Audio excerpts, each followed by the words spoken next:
Oh, hi, my name is Eric Jamois. Thank you for joining me in this ADMET Predictor interactive tutorial dedicated to HTPK. For reference and consistency with other tutorials, I'm using version 10.2 of ADMET Predictor, which is also known as APX.2. So our topics today will cover HTPK simulation. We will go through the calculation of %FA, which is fraction absorbed, %FB, which is fraction bioavailable. We will go through parameter sensitivity analysis, dose estimation, as well as the generation of CP time curves. We will also see how you can use experimental values as part of simulations.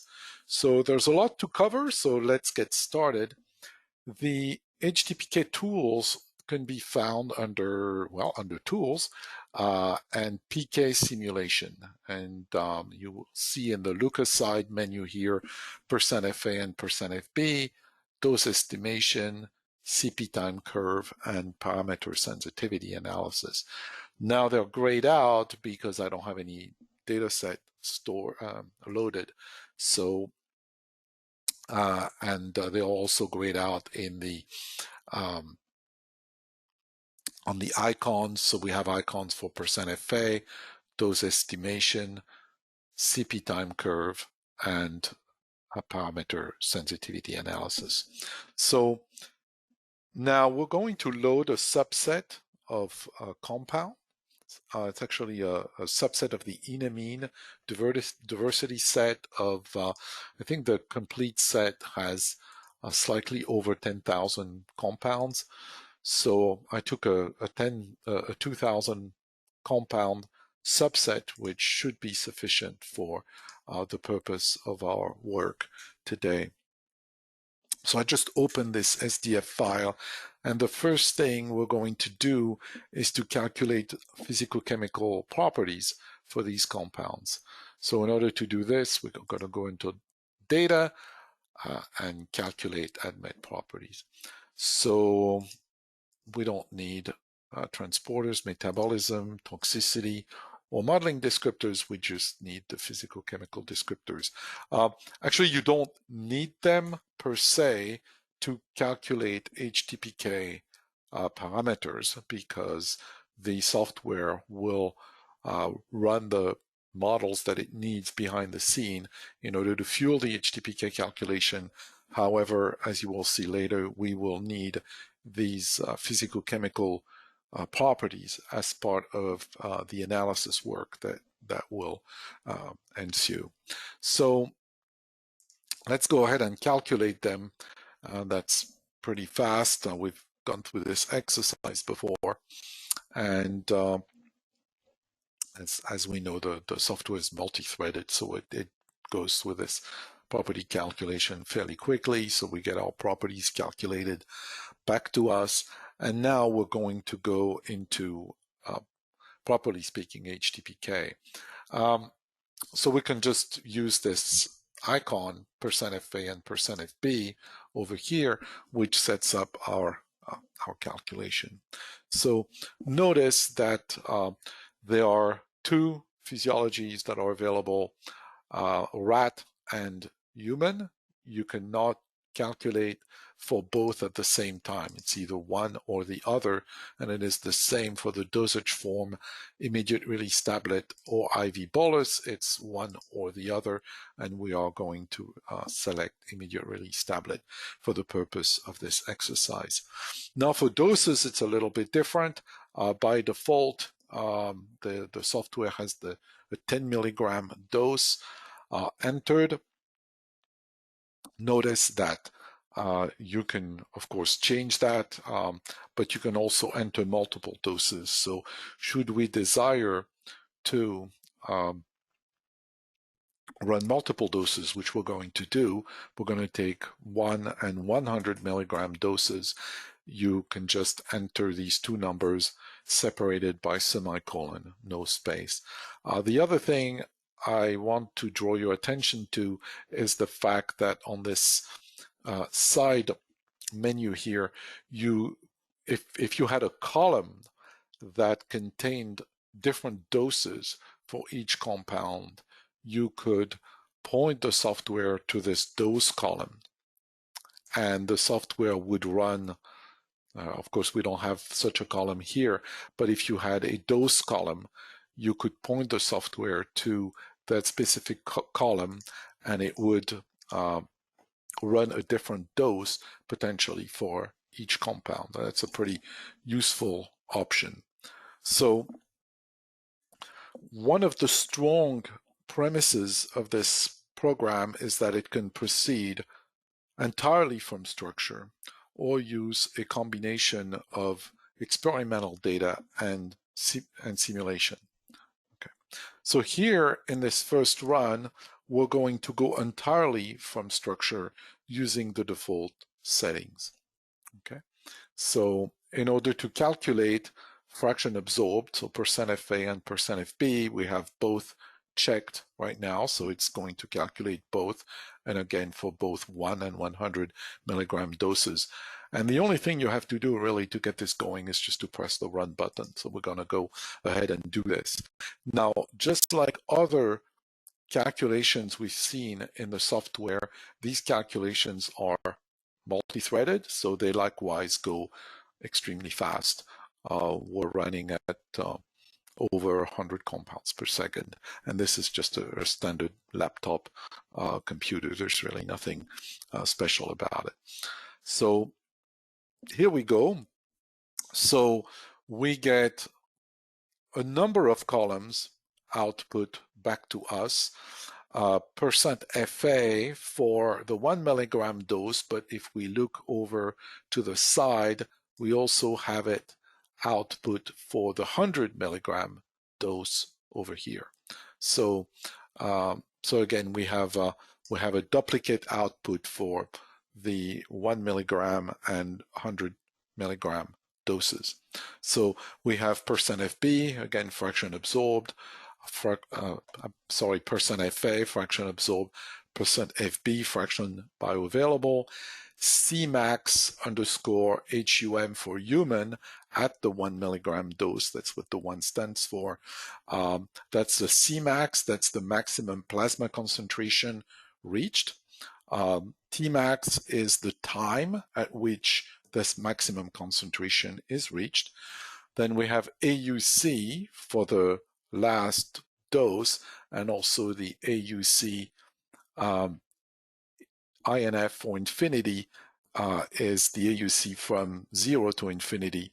And then we have the estimated total estimated total clearance, and we also have at the end here the individual clearance terms. Okay, we have T1 half, so half-life, estimated half-life for the compound, and we also have the human volume of distribution that is used in the simulation.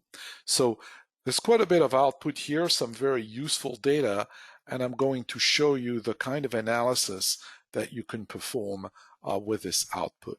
So it's nice to have data, but then you really have a lot of capabilities at your disposal to analyze it in a meaningful way. So one of the things that we can do very easily on this plot is to plot %FA at the 100 milligram dose against %FA at the 1 milligram dose. Okay. And what this is going to show us is on the diagonal, we're going to have the compounds for which fraction absorbed is concentration independent. Okay. And then the off-diagonal compounds are those for which fraction absorbed is concentration dependent. And to the extent that it is, the %FA at the higher dose of 100 milligram is always lower than the %FA at 1 milligram. Of course, the higher the dose, the lower the predicted fraction absorbed. So, and one of the things that we can easily do is actually color these compounds by solubility. And that's, now you see the reason why we bothered to calculate some of these physical-chemical properties as part of this exercise, is because they become really handy later on to analyze your data. And if you do this, you will see that most of the compounds that are on this concentration independent diagonal are those that are predicted to have high solubility, whereas the ones that are falling sort of off diagonal, the concentration dependent compounds, or at least the compounds predicted to be concentration dependent, are those that may have solubility issues associated to them. So that's, again, a pretty interesting analysis that we can do. We can also show percent FA at a certain dose, percent FB as a function against percent FA. Again, we're not going to color by anything at this point. And actually, we want the reverse. So percent FA at 1 milligram versus percent FB at 1 milligram, and off we go. So what this is showing us here is, again, percent FB on the y-axis, percent FA on the x-axis, and what we see is that on the diagonal we have compounds for which there is not that much difference between percent FB and percent FA, meaning they're not metabolized a whole lot, because that's the difference between the fraction absorbed and the fraction bioavailable in this simulation, is there's the metabolism in between the two. So the more interesting compounds would be those that have both high fraction absorbed and high fraction bioavailable. And then we see that over here, for example, we have compounds that are predicted to have a high fraction absorbed, but there's likely a lot of metabolism activity that's associated to them, and that's to that extent why their fraction bioavailable is considerably less. So again, that's another way to look at these compounds. Another interesting plot maybe to look at percent FA. Again, we can take 1 milligram as a function of permeability. So this is for us the S plus PEF model. Okay, and we're not going to color by anything at this point. But so what we see is that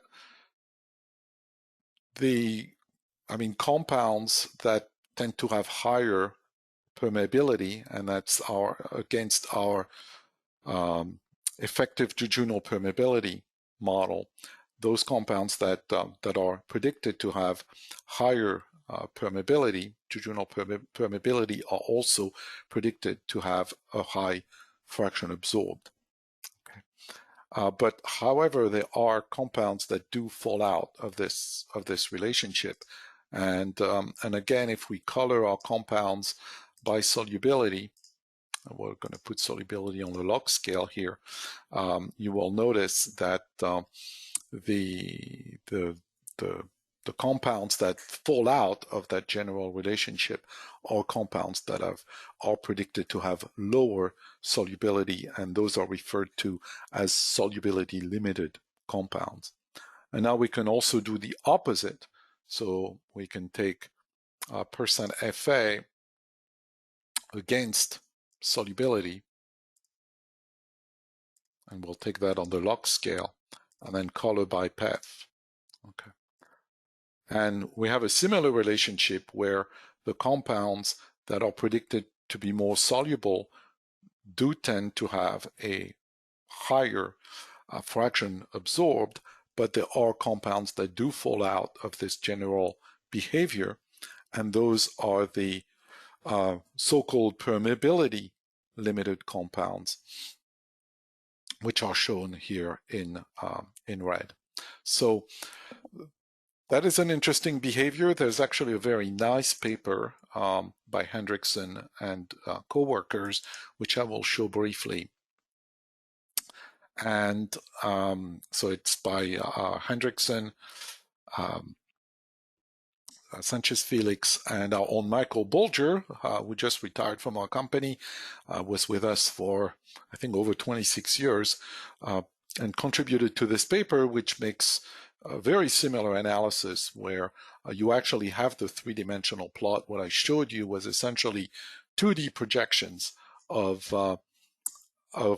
this plot, and then you have here the four classes of class 1 compounds that have both high solubility and permeability, class 2 compounds that have low solubility, which is limiting, and high permeability.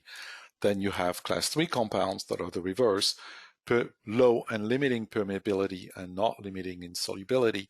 And then you have compounds that are limited by both permeability and solubility, referred to as class 4 compounds. So again, what I showed you earlier in these plots that we can look again, this particular plot is somewhat of a projection of that graph. So I hope you found this interesting, and that actually brings us into the topic of parameter sensitivity analysis, because we saw that, again, some of these compounds could be either permeability or solubility limited. So we're going to see how we can analyze that in a little bit more detail.